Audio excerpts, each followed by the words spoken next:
यो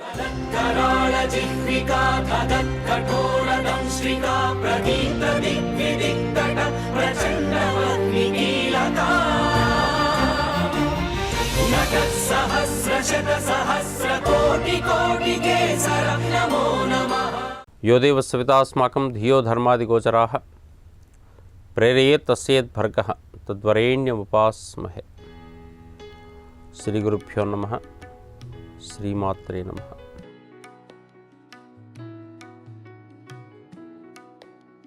ETV life ఆధ్యాత్మిక channel తమసోమా జ్యోతిర్గమయ,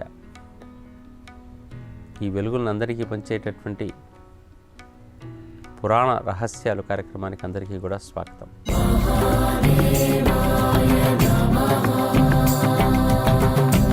పురాణం లోపల ఉండేటటువంటి అనేక రకాల గాథలు, అనేక రకాల అంశాలకు ప్రతీకలుగా కనపడుతూ ఉంటాయి.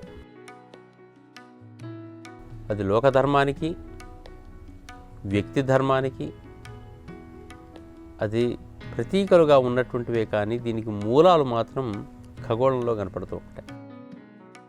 ఆ ఖగోళ గతిని ఈ లోక ధర్మగతిగా మనం ఆలోచన చేసుకుంటూ అక్కడి వాడికి ఇక్కడ పాత్రలను ప్రవేశం పెట్టుకుంటూ మనం చదువుకుంటూ ఉన్నాం. ఆ రాసిన పురాణవేత్త గొప్పవాడు. ఆ పురాణ కథజ్ఞుడు ఏ విధంగా పాత్రలను వాటిని రాశాడో అతనికి ఎంత జ్ఞానం ఉందా అని ఇప్పుడు మనం ఆలోచించుకోవడానికి కనపడుతుంది. ఆ కథనే మనం చదువుకుంటూ వచ్చాం. కథ వెనక తత్వం ఇప్పటికీ అర్థం కాలే మనకు. భారతీయమైన జ్ఞాన సముపార్జన విధానం అది. ఇది పుక్కిటి పురాణం కానే కాదు, ఒక విజ్ఞాన సముదాయం మాత్రమే.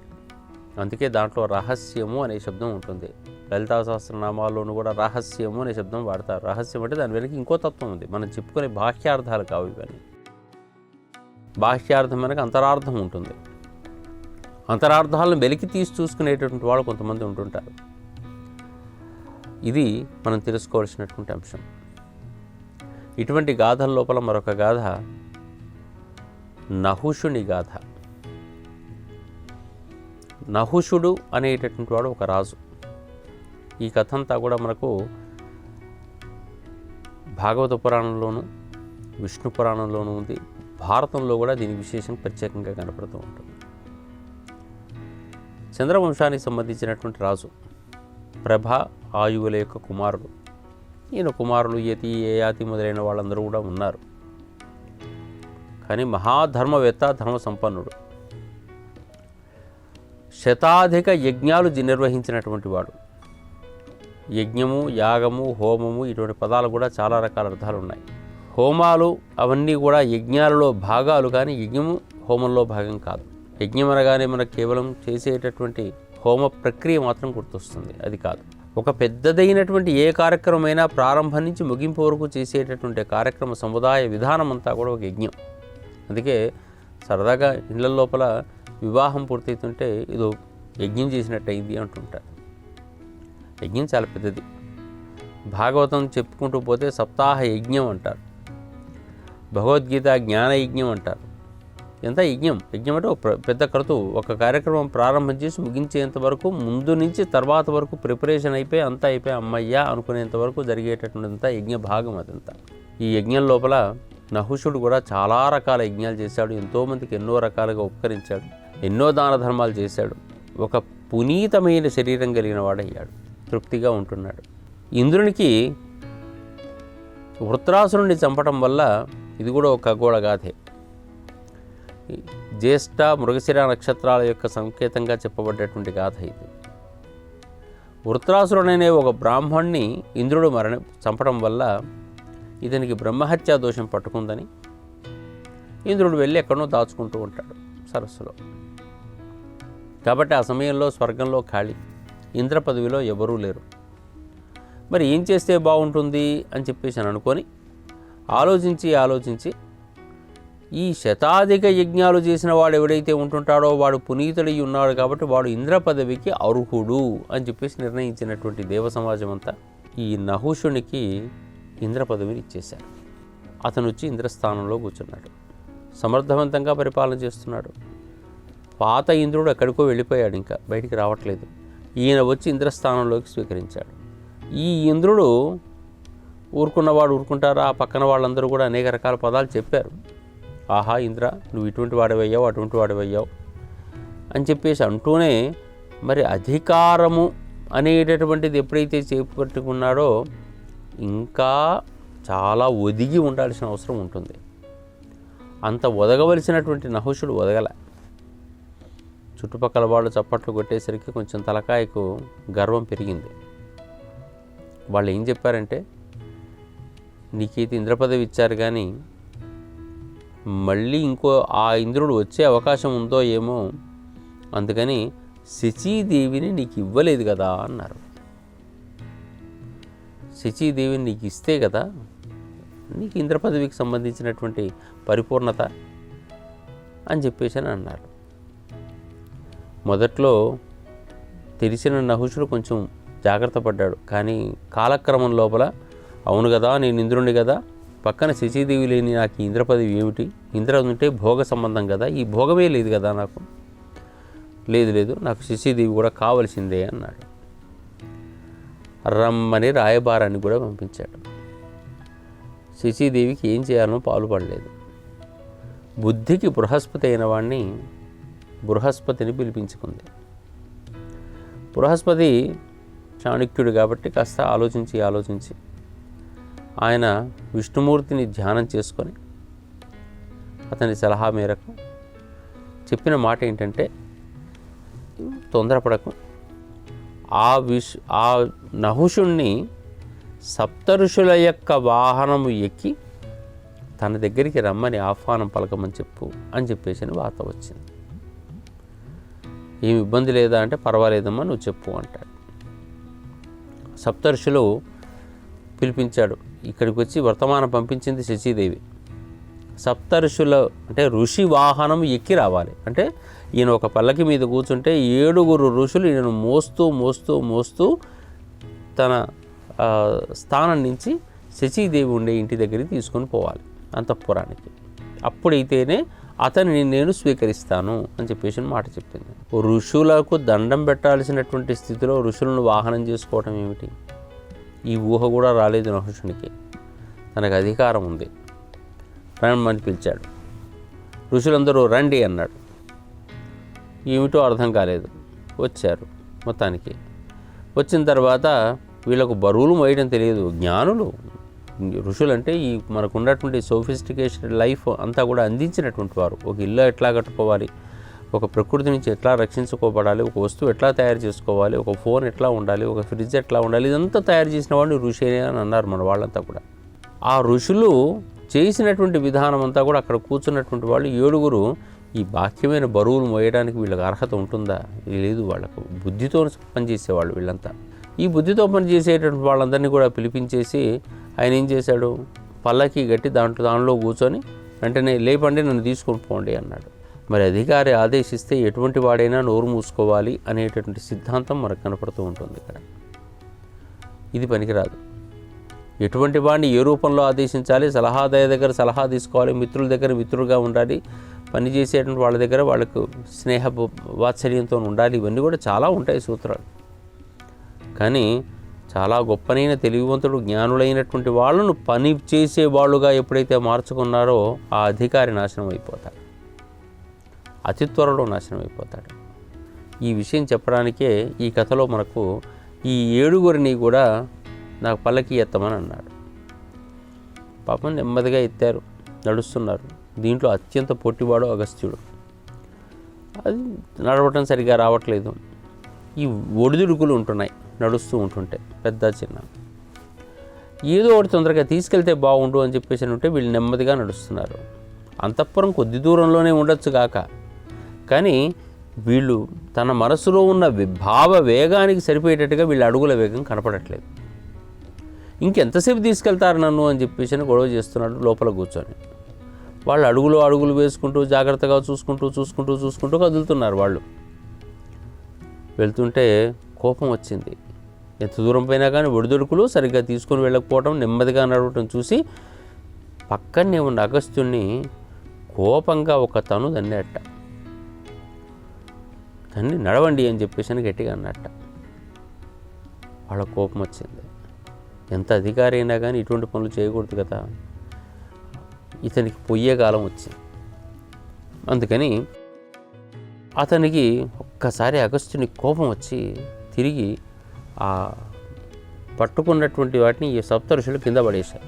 పల్లకీని, ఆ పల్లకీని కింద పడేసేసి సర్ప అని చెప్పేసి తిట్టేసి వెళ్ళిపోయారు.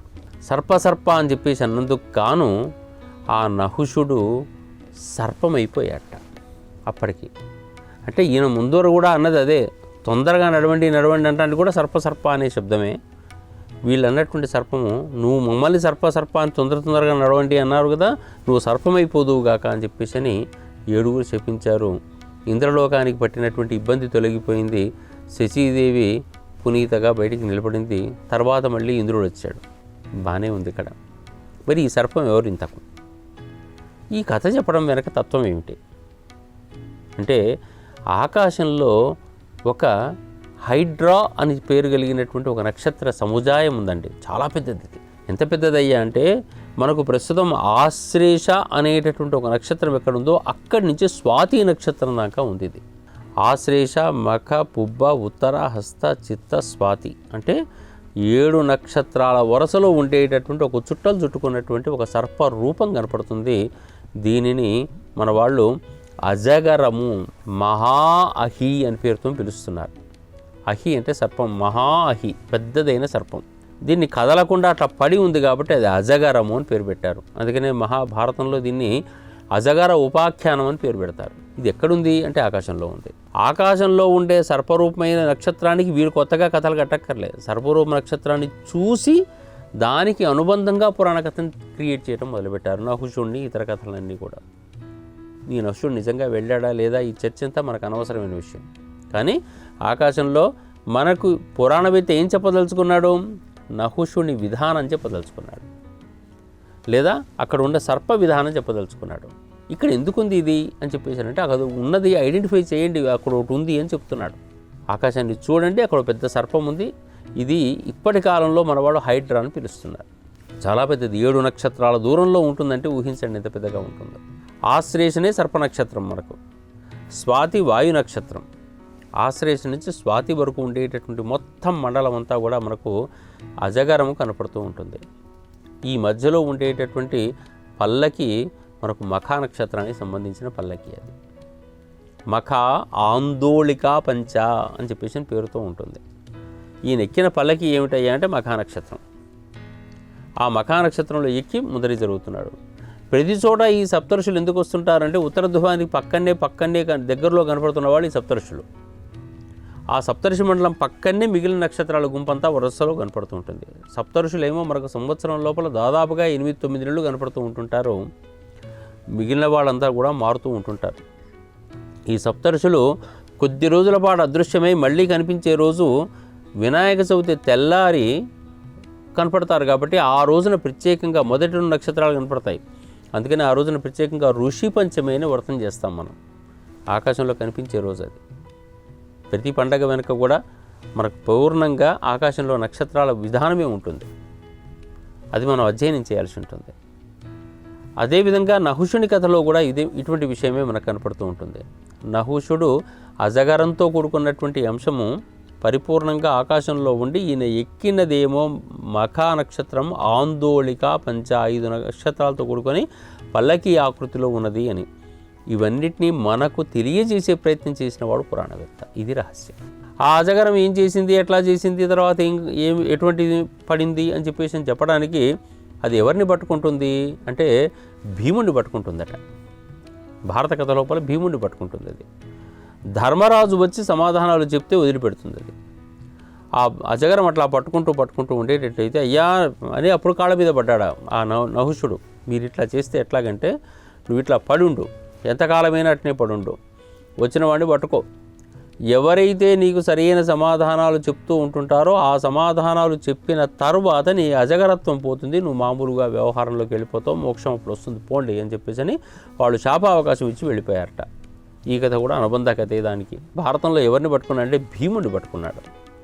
ఈ భీముడు ఎవరు అంటే స్వాతి నక్షత్రానికి సంకేతమైన వాడు. స్వాతి వాయు నక్షత్రం. వాయు నక్షత్రానికి కుమారుడైన వాడు కాబట్టి భీముడు స్వాతి నక్షత్ర సంబంధం. ఇది ఎక్కడ స్టార్ట్ అయింది? ఆశ్లేష సర్ప నక్షత్రం, స్వాతి వాయు నక్షత్రం, ఈ 7 నక్షత్రాల్లో చివరికి భీముడు పట్టుకుంది అని చెప్పి సూచన చేయటం వెనక తత్వం అది. తర్వాత మఖా నక్షత్రానికి సంకేతమైనటువంటి ధర్మరాజు వచ్చి ఈ విషయాలన్నీ కూడా చెప్పి దాని ప్రశ్నలన్నిటికీ సమాధానాలు చెప్పేటట్టయితే అజగరం యొక్క ప్రశ్నలకు సమాధానం చెప్పడం వల్ల అజగరం పోతుంది అని చెప్పేసి దాని అజగరత్వం పోయి మహేశ్వరుడు బయటకు వస్తాడని. ఏ అజగరత్వం పోయినప్పటికీ కూడా ఆకాశంలో ఉండే అజగరం ఇప్పటికీ పోలేదు. మనం వెళ్ళి ఆకాశాన్ని ప్రత్యేకంగా పరిశీలించినా, నెట్లో పరిశీలించినా కానీ అజగర తత్వం మనకి ఇవాటికి కనపడుతుంది. ఇది ప్రత్యేకంగా నక్షత్ర లోకానికి మన కథలకు మధ్యలోపల ఉండేటటువంటి వారధి. అది మనకు అర్థం కాలేదు. నక్షత్రం సాధారణ వ్యక్తికి అర్థం కాలే. ఒకానొక రోజుల్లోపల నక్షత్రాన్ని దర్శించినటువంటి పురాణవేత్త ఏం చేస్తూ ఉన్నాడు అంటే ఆకాశాన్ని మాత్రమే దర్శనం చేస్తూ కూర్చున్నాడు ప్రతిరోజు రాత్రి. ఖగోళ వేధ అని చెప్పేసి చేస్తారు. ఈ వేధ ఎప్పుడు చేస్తారు అంటే తెల్లవారుజామున చేస్తారు. ఎన్నింటి నుంచి మొదలు పెడతారు? 2:30-3 నుంచి బ్రాహ్మీ ముహూర్తం దగ్గర నుంచి మొదలుపెట్టి సూర్యోదయం కన్నా ముందు వరకు చేస్తారు. అప్పటి వరకు ఖగోళాన్ని దర్శించి ఆ తర్వాత స్నానం చేసి సూర్యోదయంలో 2వ బింబం బయటకు వస్తున్న సందర్భం లోపల అప్పుడు అర్ఘ్యం ఇచ్చి నమస్కారం చేసేసి అక్కడి నుంచి వస్తారు. ఇది కనిపించే తత్వం. ఈ ఖగోళ వేద ద్వారా ప్రతిరోజు నక్షత్రాలను దర్శనం చేసి రిపీటెడ్గా చూసి ప్రతి నక్షత్రానికి సమాజానికి అందించడం కోసం కథలు రాసిపెట్టినటువంటి ఘనత భారతీయమైన ఘనత. ఆ నక్షత్రాలు దర్శించినటువంటి నక్షత్రాలు ఇదొకటి. ప్రతి నక్షత్రానికి అధిపతిని ఎక్కడి నుంచి తీసుకొచ్చి పెట్టారు, ప్రతి నక్షత్రానికి సంబంధించినటువంటి కథలను ఎక్కడి నుంచి తీసుకొచ్చి పెడతారు, దానికి ఒకదానికోటి ఎదురుగా ఉంటున్నప్పుడు ఏ కథ చెప్తున్నారు, ప్రతి నక్షత్రం సూర్యోదయం కన్నా ముందుగా సూర్యుడు ఉదయించే ప్రదేశంలో ఉదయిస్తున్నప్పుడు ఈ ప్రకృతిలో వచ్చే మార్పులను ఎట్లా గమనించారు లేకుంటే. ఇది పురాణవేత్త చేసినటువంటి గొప్పతనం. అందుకని అజౌరోపాఖ్యానము అనేటటువంటిది పరిపూర్ణంగా మనం పురాణ కథల్లో ప్రశాంతంగా వింటున్నప్పటికీ కూడా ఈ మహాహి సంబంధమైనటువంటి అంశమంతా కూడా చుక్కల సంబంధమైనది అని తెలిస్తే మనకు ఆశ్చర్యపడతాం. దీనికి అజౌరోపాఖ్యానం మొత్తం చదువుకుంటాం కానీ ఇది ఆకాశంలో ఉండే హైడ్రా అనేటటువంటి నక్షత్ర జాలం అని తెలియదు, స్వాతి నక్షత్రానికి భీముడు అని తెలియదు, ఆశ్లేషకు సర్పం అని తెలియదు, మఖా నక్షత్రానికి ఆందోళిక పంచ అని చెప్పేసి తెలియదు, దానికి అధిపతి అయినటువంటి వాడు సమాధానాలు చెప్తాడని తెలియదు. ఒక్కసారి ఆ నక్షత్రం చుట్టూ ఉంటున్నప్పుడు మాత్రం ఆ విషయం తెలుస్తుంది. పురాణవేత్త ఆకాశాన్ని దర్శించడం, రాత్రికి వాళ్ళకి పనులు లేవండి. ప్రస్తుతం మనకు 100 ఛానల్స్ ఉన్నాయి చూడటానికి, ఒక్కొక్క భాష లోపల 1000 ఛానల్స్ వస్తున్నాయి. కానీ అప్పట్లో ఉదయం అంతా సూర్యుని ఛానలే ఈ ప్రకృతిని గమనించడానికి, రాత్రి either moon channel or star channel అంటే నక్షత్ర ఛానల్ ఇవి చూస్తూ ఉండటమే. ప్రతి నక్షత్రాన్ని దర్శించాడు. ప్రతి నక్షత్రం ప్రభావం ఈ భూమి మీద ప్రతి సమయంలో ఎట్లా ఉంది, మళ్ళీ 1 సంవత్సరం తర్వాత అదే సమయంలో ఎట్లా ఉంది, మళ్ళీ 1 సంవత్సరం తర్వాత అదే సమయంలో ఎట్లా ఉంది, ఇట్లా ప్రతి సంవత్సరాన్ని దర్శించి ఆ నక్షత్రాన్ని ఉదాహరణగా పెట్టి ఈ ప్రకృతి యొక్క మార్పును సూచన చేసినటువంటి గొప్పతనం భారతీయ తత్వం. ఇటువంటి కథలు అనేక రూపాలు. ఇటువంటిదే మనకు సింహవాహన అని పేరు కలిగినటువంటి కన్యారాశికి సంబంధించిన అంశం. కన్యారాశికి వాహనంగా సింహం చెప్తూ ఉంటుంటాం. మనం గతంలో చెప్పుకున్నటువంటి భావంలో శివునికి వాహనంగా నంది అనే విషయం చెప్పుకున్నాం. మిథున రాశికి పక్కనే వృషభ రాశి ఉండటం వల్ల సూర్యోదయ కాలం లోపల ఉదయించడం వృషభము, అస్తమించడం అనేటటువంటిది మిథునం పైకి వృషభం కిందికి రావడం వల్ల వృషభ వాహనంగా మన వాళ్ళందరూ కూడా ఈ పురాణ కథను రాసుకుంటూ వచ్చారని చెప్పేసి. అటువంటిదే కథ అమ్మవారికి సంబంధించినటువంటి కథ, సింహవాహనము అమ్మవారు అని చెప్పేసి. మనకు ఉండేటువంటి మొత్తం నక్షత్ర గోళాలకు సంబంధించిన దాంట్లో కన్యా రాశికి అమ్మవారి రాశి అని పేరు. మనకు దక్షిణాయన కాలం ఏర్పడుతున్నప్పుడు ఈ ప్రకృతి లోపల అనేక రకాల మార్పులు ఏర్పడుతుంటాయి. కన్యా రాశిలోకి సూర్యుడు చేరినప్పుడు మాత్రమే మనము ఆశ్వీజ మాసం మన దగ్గరికి వచ్చేసి అమ్మవారి నవరాత్రులను చేస్తూ ఉంటాం. కన్యా రాశిలోకి సూర్యుడు వస్తాడు అప్పుడు. అది కూడా ఒక రకంగా జాగ్రత్తగా ఉండే మాసమే. ఎట్లాగైతే మిథున మాసము ఏ విధంగానైతే ధనుర్మాసాల లోపల మనం జాగ్రత్తగా ఉండాలంటున్నామో కన్యామాసం కూడా అట్లాగే ఉండాలి. అటువంటి కన్యామాసము అనేటటువంటి దానికి ముందు ఉండేటటువంటి రాశి, ఇక్కడ కన్య అనేటటువంటిది అమ్మవారికి సంకేతం, శక్తికి సంకేతం. అందుకని ఆ సమయం మొత్తంలో కూడా అనేక రకాల అమ్మవారి పూజలు జరుగుతుంటాయి. తెలంగాణ ప్రాంతంలో బతుకమ్మ పండుగల పూజలు జరిగినా, లేదా అందరూ చేసేటటువంటి ఆశ్వీజ మాసానికి సంబంధించిన దుర్గా నవరాత్రులు శరన్నవరాత్రులు జరిగిన మొత్తానికి అక్కడ కేవలం వ్రతాదులు నియమాదులకు సంకేతంగా చెప్తూ ఉంటుంటారు తప్ప ఆనందాలకు సంకేతంగా చెప్పరు. అప్పుడు ఇంకా వర్షం పడుతూ ఉంటుంది, ఇంకా భూమి మీద పరిపూర్ణంగా అది ఏర్పడదు, చిత్తడి నేలలే ఉంటుంటాయి. విజయదశమి తర్వాత ఒక్కొక్క పనికి ఇంకా సిద్ధమై బయటికి వెళ్ళాలి అని చెప్పేసి సిద్ధపడుతూ ఉంటుంటారు ఆ సందర్భాల్లో. అటువంటి కన్యారాశికి సంబంధించిన రాశికి ముందు ఉండేటటువంటి రాశి పేరు సింహరాశి. మరొకసారి గుర్తు చేసుకోండి మిత్రులారా, సింహం మొట్టమొదటిసారిగా ఉదయిస్తూ ఉంటుంది, ఆ తర్వాత కన్య ఉదయిస్తూ ఉంటుంది తూర్పు ఆకాశం లోపల, పైన సింహం ఉంటుంది, కన్యారాశి ఉంటుంది. ఇప్పుడు ఇది ధ్వజం అవుతుంది. అందుకే అమ్మవారు సింహధ్వజ. అమ్మవారు ఉత్సవాలు అయ్యేటట్టయితే ధ్వజం సింహం పెడతారు, సింహధ్వజానికి సంకేతంగా ఉంటుంది. కన్యారాశి నుంచి ఇట్లా నెమ్మదిగా కిందికి వచ్చేటట్టయితే కన్య కింద సింహం ఉంటుంది, పైన కన్య కూర్చుంటుంది. అంటే అమ్మవారు ఎవరి మీద కూర్చున్నారు? సింహం మీద కూర్చున్నారు. సింహము మీద కూర్చున్నటువంటి అమ్మవారు కాబట్టి ఈ సింహ కన్యా రాశులు పక్కపక్కనే ఉంటాయి. మేషం, వృషభం, మిథునం, కర్కాటకం, సింహం, కన్య. ఈ కన్యా రాశికి సంబంధించిన అమ్మవారు అనడానికి వందల ఉదాహరణలు మనకు ఉంటాయి. ప్రతి సాహిత్యంలోనూ కనపడతాయి, ప్రతి వ్యవహారంలోనూ కనపడతాయి. ప్రతి సతతంబు గొలుతురా భద్రకాళి జగతి నేపదియారు దేశముల వారు దశ దినంబులు సింహకేతనము నిలిపి హూణభూమికి దైవమీ ఉత్పలాక్షి అని రాస్తాడు శ్రీనాథుడు కూడా.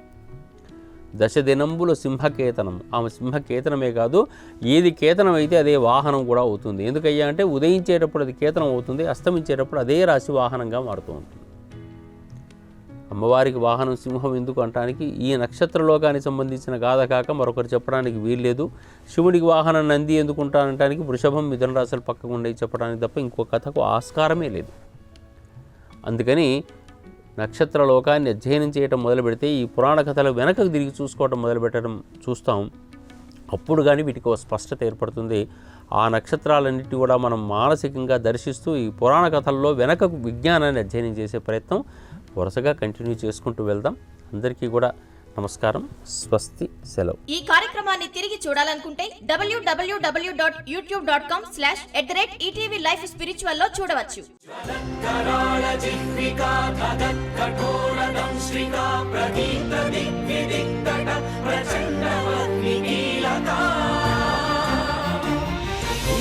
సహస్ర శత సహస్ర కోటి కోటి కేసరం నమో నమః.